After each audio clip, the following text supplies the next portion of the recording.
Good morning साथियों, मैं BL लूणा मेरे यूट्यूब चैनल स्टडी टाइम में आपका हार्दिक स्वागत करता हूं। कल हमने डॉक्टर रामकुमार वर्मा के बारे में पढ़ा था। आज इस क्लास के अंदर हम डॉक्टर रमा शुक्ल रसाल, गणपति चंद्र गुप्त और बाबू श्याम सुंदर दास यानी तीन जो कवि है उनके बारे में देखेंगे और इनका छोटा छोटा सा वर्णन है वो सारा इसके अंदर लेने की कोशिश करेंगे। तो अगर आप मेरे चैनल पर पहली बार विजिट कर रहे हो तो चैनल को सब्सक्राइब कर ले, बेल आइकन को ऑल पे प्रेस कर ले ताकि जब भी मैं कोई नया वीडियो अपलोड करूं तो उसका नोटिफिकेशन आपको तुरंत मिल सके।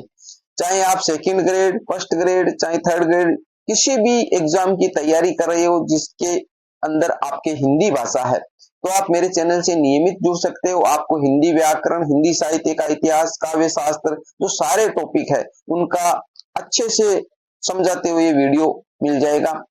दूसरी बात, फर्स्ट ग्रेड और सेकंड ग्रेड है उसके जो पीडीएफ फाइल है वो तो मैंने टेलीग्राम पे अपलोड कर दी है और उसकी जो क्लास है उसकी एक प्लेलिस्ट बनी हुई है फर्स्ट ग्रेड के नाम से और सेकंड ग्रेड के नाम से। वहां पर आपको सारी वीडियो कंटिन्यू मिल जाएगी। अच्छे से मैंने करवाया, पिछली फर्स्ट ग्रेड का पेपर उठाकर देख लीजिए और मेरे नोट्स से मिला लीजिए कितने क्वेश्चन है उनमें से आए हैं। तो आप नियमित मेरे चैनल से जुड़ सकते हो। अब देखिए, बिना समय गवाए हम क्लास की शुरुआत करते हैं। तो डॉक्टर रमा शुक्ल रसाल को पढ़ने से पहले कल हमने जो पढ़ा था रामकुमार वर्मा के बारे में तो उनसे संबंधित हम क्वेश्चन आंसर करते हैं। उन क्वेश्चन आंसरों का जवाब आपको कमेंट में देना होता है। तो देखिए, डॉक्टर रमा शुक्ल रसाल से पहले हमने जो क्वेश्चन कल किए थे, जो डॉक्टर रामकुमार वर्मा का जन्म कब हुआ था, मैंने अच्छे से आपको बताया। आपको इसका जवाब है वो कमेंट में देना है।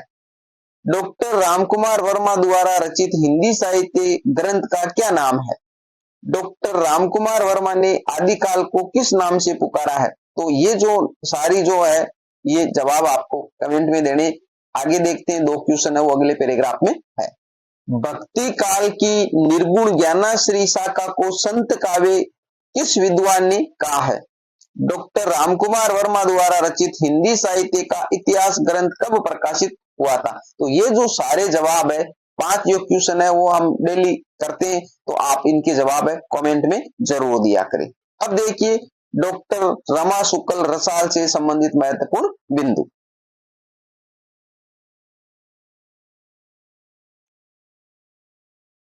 इनकी जो रचना है रमा शुक्ल रसाल की वो है हिंदी साहित्य का इतिहास नाम से। प्रकाशन वर्ष की बात करें तो 1931 ईस्वी में प्रकाशित हुई थी। इन्होंने आदिकाल को जय काव्य काल नाम दिया। अब देखिए, एक बार पीछे की ओर हम चलते हैं तो जो आदिकाल है, आदिकाल, उस आदिकाल का नाम है वो आदिकाल रखा था हजारी प्रसाद द्विवेदी ने। हजारी प्रसाद द्विवेदी ने इसी आदिकाल का नाम आचार्य रामचंद्र शुक्ल है, उन्होंने इसको वीरगाथा काल कहा है। वीरगाथा काल, ठीक है। दूसरी बात, कल ही हमने पढ़ा है डॉक्टर जो रामकुमार वर्मा है उन्होंने इसको जो संधि चारण काल कहा है, संधि चारण काल कहा है। और अब बात करते हैं हम रमा शुक्ल रसाल की। इन्होंने इसको आदिकाल को क्या कहा है? जय काव्य काल कहा है। जय काव्य काल का। वैसे हम साथ साथ में इसका जो पीछे जो पढ़ते हैं उसका भी साथ में करते हैं तो ये बार बार करेंगे तो हमको अच्छे से याद हो जाएगा। दूसरी बात, इस हिंदी साहित्य के इतिहास को यहाँ पर सिर्फ हम कवियों का वर्णन पढ़ रहे हैं, बाकी हिंदी साहित्य इतिहास को मैंने अच्छे से पढ़ाया। और जो ये कालक्रम का जो नाम है, काल का जो नाम रखा गया तो अलग अलग विद्वानों ने क्या क्या नाम दिया सभी का मैंने एक जगह करके एक क्लास में अच्छे से बताया है, तो आप जाकर वो क्लासें भी देख सकते हो। अब इसके बाद में हम बात करते हैं डॉक्टर गणपति चंद्र गुप्त। डॉक्टर गणपति चंद्र गुप्त, क्योंकि इनका थोड़ा सा वर्णन तो सभी का एक ही क्लास के अंदर हम देख लेंगे।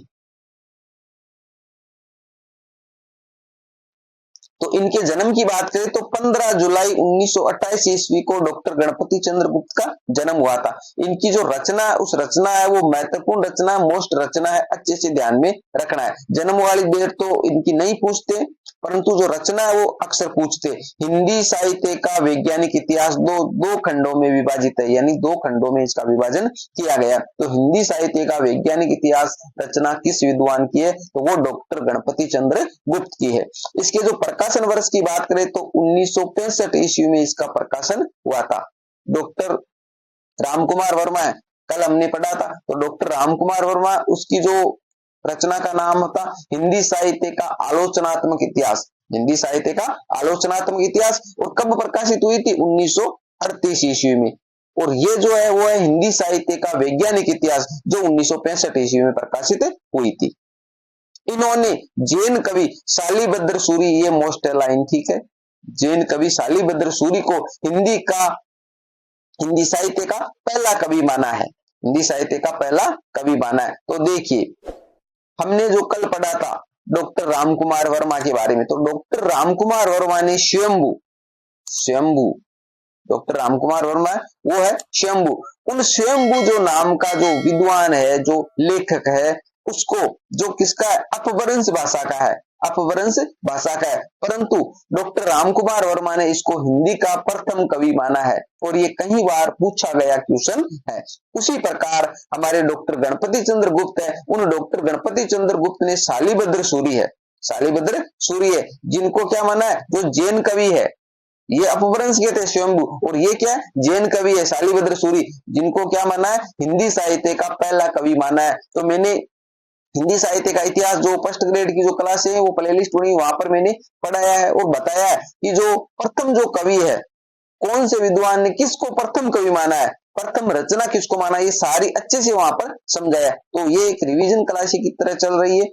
बाकी एक बार आप ये क्लासे देख लीजिए तो आपको जो मोटा मोटी जो वर्णन है वो यहाँ याद हो जाएगा। फिर उन क्लासों को देखेंगे तो आपको उनमें से क्या होगा कि 60% जो सिलेबस है वो आपको याद रहेगा, 60 से 70% वो सिलेबस आपको याद रहेगा। फिर उन क्लासों को देखोगे तो आपको एकदम से पूरा लोड नहीं पड़ेगा, वर्णन है वो ज्यादा नहीं लगेगा। तो एक बार ये क्लासे देख लीजिए, इससे क्या होगा कि कवियों से संबंधित जो वर्णन है वो आपको अच्छे से याद होगा। फिर वो क्लासे देखोगे तो आपको इतना डिफिकल्ट नहीं लगेगा।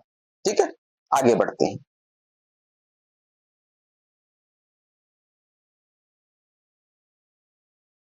अब बात करते हैं हम बाबू श्याम सुंदर दास की, यानी इसका वर्णन ज्यादा है नहीं, छोटा छोटा है। रचना की बात करें तो हिंदी कोविद रत्नमाला, जो 1909 ईस्वी या 1914 ईस्वी, यानी पहले ये 1909 ईस्वी में प्रकाशित हुई थी, फिर 1914 ईस्वी में कुछ संशोधन करके। तो इनकी जो डेट है वो 2 है। हिंदी कोविद रत्नमाला जो बाबू श्याम सुंदर दास की 1909 और 1914, दोनों तारीखें हैं वो आपको अच्छे से ध्यान में रखना है।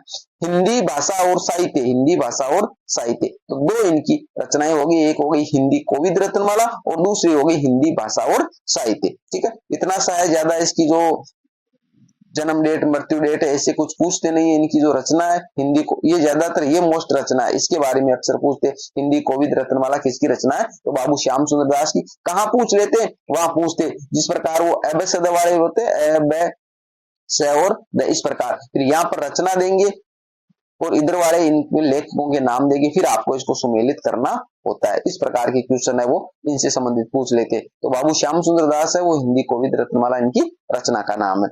अब है रिवीजन क्लास जो हम कल करेंगे। उस रिवीजन क्लास के अंदर क्या करेंगे, जितने भी जो क्वेश्चन है मैं आपसे पूछता हूं कि आप उनके जवाब है वो कमेंट बॉक्स में दिया करें, और आप उनके जवाब है वो बहुत ही कम देते हो, उनके जवाब आप कमेंट बॉक्स में दिया करें। अब जो सारे जो क्वेश्चन है उनके जवाब मैंने आपको नहीं बताए, सिर्फ हमने पढ़ा है, तो वो सारे क्वेश्चन हम यहाँ पर लेंगे और उनके जो आंसर है वो मैं आपको इसको रिवीजन क्लास के अंदर बताऊंगा। तो इस रिवीजन क्लास से क्या होगा कि हमारा वो पीछे जो जितने भी हमने पढ़ा उसका रिवीजन हो जाएगा। ठीक है, अगर क्लास पसंद आई है तो इसको लाइक करिए, अपने दोस्तों के साथ में भी शेयर कीजिए। ठीक है, किसी भी प्रकार का डाउट कंफ्यूजन आपको होता है तो निसंकोच आप मेरे को कमेंट करके बता सकते हो। अभी तक आपने चैनल को सब्सक्राइब नहीं किया तो सब्सक्राइब जरूर कर लीजिए। मिलते हैं अगली वीडियो में, तब तक के लिए जय भीम जय भारत।